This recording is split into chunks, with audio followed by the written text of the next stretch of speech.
ये नारायण प्रभु का अवतार था, वाराह नारायण। बोले वाराह नारायण भगवान की। और ब्रह्मा जी के देखते देखते समुद्र में छलांग लगा दिया। छलांग में लगाए, जाके धरती को उठाया, अपनी डाढ़ पे रखा और लेकर आ रहे हैं।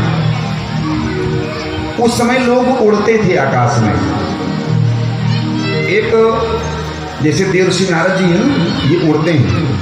आपने विभीषण को भी देखा होगा। विभीषण भी, अब अगर कोई पूछे कि महाराज तो रावण के पास तो पुष्पक विमान था, वो अपने पुष्पक विमान से आता जाता था कहीं भी, तो बाकी लंका के लोग, बोले बाकी लंका के लोग तो वहीं रहते थे, उसने सारी सुविधा वहां दे रखी थी। अगर किसी ने जाने की इच्छा की, बोले तुम्हारे लिए समुद्र है, वहां जा सकते हो। तो महाराज जी विभीषण कैसे आ गए? तो केवल विभीषण ही नहीं, कुछ ऐसे अन्य बंदर भी थे जो उड़ते थे, राक्षस। कुछ ऐसे राक्षस भी थे। सुंदरकांड में आपने पढ़ा होगा कि विभीषण जी जब आए हैं तो उनके साथ में कुछ गुप्तचर भी आए हैं। और फिर जाकर रावण को सारी, वो कैसे आए थे? विमान को रावण ने दिया नहीं, ये तो कहा नहीं भैया मैं अपनी गाड़ी देता हूँ, मेरी गाड़ी से जाओ, ये तो कहा नहीं। फिर वो कैसे उड़ के आए और फिर उसी तरह वापस। पहले लोग उड़ते थे अपने तप के प्रभाव से।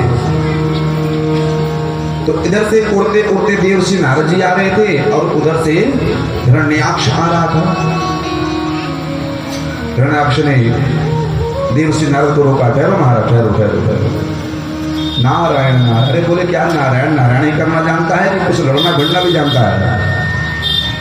हिरण्याक्ष ने कहा, देवर्षि नारद ने कहा नारायण नारायण नारायण। अरे महाराज हम तो बस केवल नारायण नारायण नारायण करते हैं। हिरण्याक्ष ने कहा कि मेरे शरीर में खुजली हो रही है, मेरा किसी के साथ लड़ने की इच्छा हो रही है, आजा दो हाथ तू ही कर ले। अरे नारद जी ने कहा महाराज क्या बात करते हैं,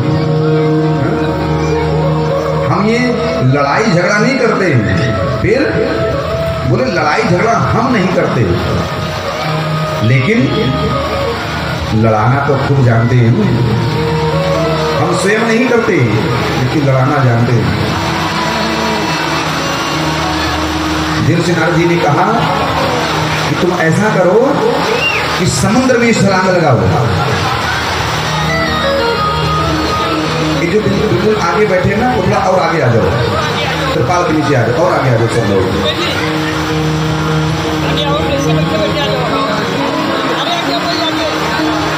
गोविंद जय जय गोपाल, गोविंद जय जय गोपाल, जय जय राधा रमण हरि गोपाल, जय जय गोविंद जय जय गोपाल, जय जय गोविंद जय जय गोपाल, जय जय गोविंद जय जय गोपाल, जय जय राधा रमण हरि गोविंद जय जय राधा रमण हरि गोविंद जय जय राधा रमण हरि गोविंद जय जय राधा रमण हरि गोविंद जय।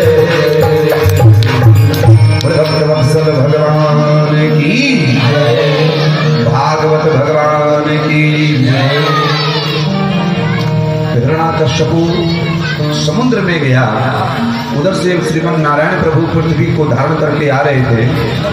दोनों में बड़ा भयंकर युद्ध हुआ और इस युद्ध में श्रीमन नारायण प्रभु ने हिरण्याक्ष का वध कर दिया। तब से हिरण्यकश्यपु भगवान नारायण से शत्रुता करने लगा, तभी से। और कई बार अपने भाई की मौत का बदला लेने के लिए हिरण्यकश्यपु बैकुंठ में गया, लेकिन भगवान किसी मिले नहीं। इस प्रकार से भगवान ने पृथ्वी को लाकर यथावत स्थान पर स्थापित किया और फिर मनु महाराज के 5 संतानें हुई।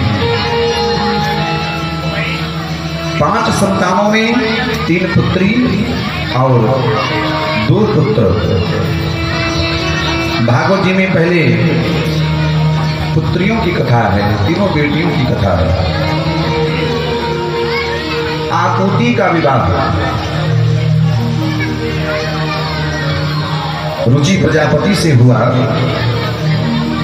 और देवहूति का विवाह कर्दम ऋषि से हुआ, जो भगवान ब्रह्मा जी के छाया से जिनकी उत्पत्ति हुई, इनके साथ में माता देवहूति का विवाह हुआ। विवाह तो नहीं करना चाहते थे, लेकिन फिर भी श्रीमन नारायण प्रभु के कहने से इन्होंने विवाह किया। श्रीमन नारायण प्रभु आए तो कर्दम ऋषि ने कहा, प्रभु विवाह मैं एक ही शर्त पे करूंगा। भगवान ने कहा, कौन सी शर्त? बोले, प्रभु आपको मेरे घर में पुत्र बन के आना पड़ेगा। भगवान ने कहा, तथास्तु। भगवान अंतर ध्यान हो गए और मनु महाराज अपनी महारानी शत्रुपा जी के साथ में, अपनी बेटी देवहूति के साथ में महाराज कर्दम ऋषि के आश्रम में पधारे और अपनी सबसे प्यारी लाडली मझली बेटी का विवाह कर्दम ऋषि के साथ में कर दिया। थोड़ा विचार करें महाराज, आज के समय में और उस समय में कितना अंतर था। उस समय में माता देवहूति ये कोई साधारण कन्या नहीं है, ये एक राजकुमारी है महाराज, महलों में रहने वाले। आगे पीछे 2, 4, 10, 20 हजार नौकर चाकर ना हमेशा लगे रहते हैं। राजकुमारी जी मैं क्या सेवा करूं, राजकुमारी जी मैं क्या सेवा करूं। लेकिन पिता ने कहा, बेटी तुझे इस महात्मा से विवाह करना है, जबकि पढ़ी लिखी विदुषी थी। माता देवहूति ने एक भी शब्द नहीं कहा कि पिताश्री मैं महल में रहती हूँ, राजकुमारी हूँ और मेरा विवाह आप एक जंगल में रहने वाले महात्मा के साथ में कर रहे हैं। ये आप मेरे साथ में अन्याय नहीं कर रहे हैं। एक शब्द भी नहीं कहा और ले जाकर उस महात्मा के साथ में, कर्दम ऋषि के साथ में बेटी का विवाह कर दिया और चले आए। समय आने पर कथा बड़ी विचित्र है भी, आप सबने कथा पहले भी सुनी है। जैसे माता देवहूति उस आश्रम में पहुंची तो देखा तो एक घास फूस की कुटिया है, और वो कुटिया कैसी है कि जब बारिश होती है तो ऐसे पानी गिरता है। तिरपाल भी लगा है,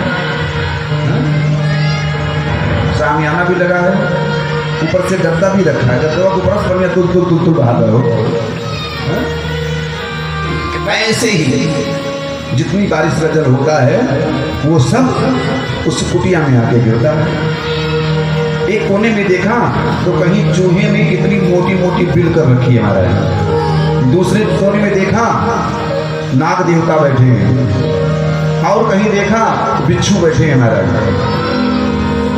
माता देवहूति ने अपने पति को बुलाया, कर्दम ऋषि को। बोले, प्रभु आप कहाँ रहते हैं? बोले, मैं भी उसी कोने में पड़ा रहता हूँ। अब आप आ गई हैं, जैसा आप चाहिए वैसे इस कुटिया को बनाइए, संभालिए, बनाइए आराम से। कर्दम मुनि ने कहा कि देवी मैं जब तक तुम इस घर को सजा रही हो तब तक मैं कुछ देर भगवान को याद कर लेता हूँ। और चले गए भजन करने के लिए, और ऐसा भजन किए महाराज कि 40 वर्ष तक उनकी समाधि लगी रह गई। माता देवहूति को ये भी नहीं पता कहाँ दाल रखा है, कहाँ चावल रखा है, कहाँ आटा रखा है, कहाँ क्या व्यवस्था, कुछ नहीं पता। माता देवहूति ने फिर भी शिकायत नहीं की अपने पिताजी से। मैंने इस प्रसंग को इसलिए थोड़ा विस्तार से लेने की कोशिश की कि आज समाज में जो विकृति आ रही है, घर में थोड़ा सा भी कष्ट हुआ नहीं कि बेटी ने तुरंत मोबाइल उठाया और फोन कर दिया। ये बहुत गलत बात है, बहुत है। माता पिता ने अगर बेटियों की शादी की है ना तो देख कर सोच कर समझ कर की होगी। अपने भाग्य को समझो, अपने कर्म को समझ के जहाँ पर भी माता पिता ने विवाह कर दिया वहां पर अपना जीवन यापन करना चाहिए। श्री कृष्ण गोविंद हरे मुरारी नाथ नारायण वासुदेव। श्री कृष्ण गोविंद हरे मुरारी नाथ नारायण वासुदेव। हे नाथ नारायण वासुदेव, हे नाथ नारायण वासुदेव, हे नाथ नारायण वासुदेव, हे नाथ नारायण वासुदेव। हे नाथ नारायण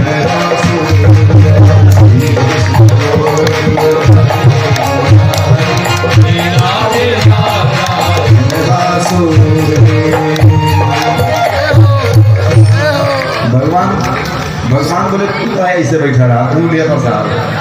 अरे पंडित जी सुनिए, गर्मी इतनी थी, देखिए बंद हो गए, लोगों को ठंडा कर फिर से काम शुरू कर रहे हैं। हाँ बिल्कुल चकाचक। हाँ भेज भक्त वत्सल भगवान की मुकुंद पंखे से बंद कर देगा।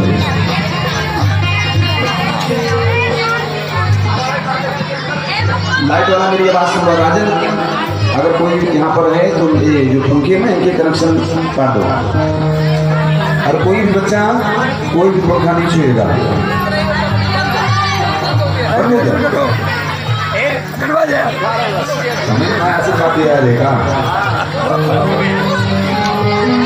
तो इस प्रकार से चलिए मन कथा में लगाइए, कोई बात नहीं, होने दीजिए बारिश, अच्छी बात है।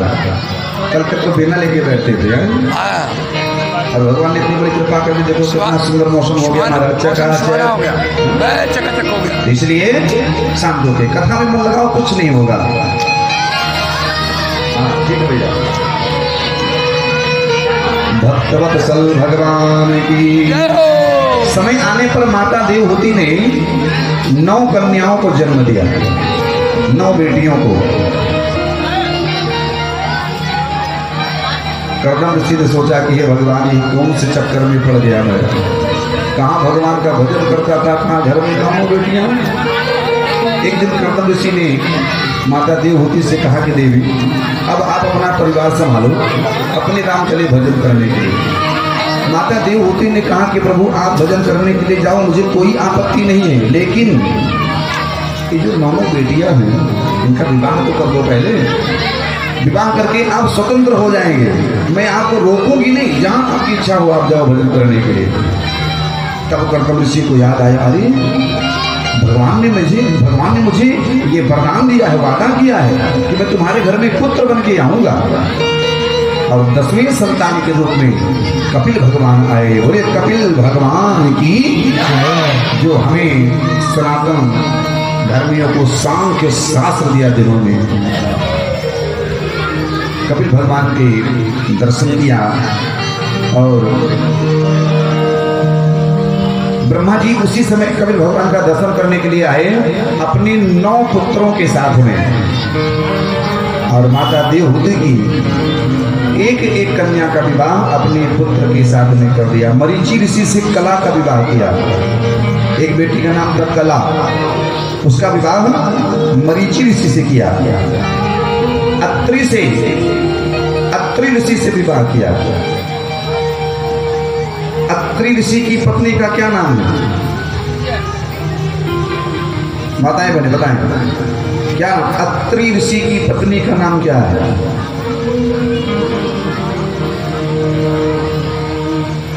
हाँ माइक खड़ी हो जाए, इतना ताली बजावा सब माइक के लिए। ये सब पूछा जाए कहाँ नाम है, कहाँ नाम है, तू जानती है? अब समय होता तो गूगल गुरु से पूछ लेते महाराज, लेकिन ऊपर हम बैठा है ना, देखे थे। आप सब लोग जानते हो क्या नाम है? अनुसुईया। माता अनुसुईया को कौन नहीं जानता है? माता अनुसुईया ने डाल दियो पालना, तीनों देव झूल रहे तीन देव बन के पप्पू सबको गप्पू, तीनों जने बन के झूल रहे। वो कौन है? माता अनुसुईया, जिन्होंने अपने सतीत्व के प्रभाव से तीनों देवियों को नाच नचा दिया महाराज।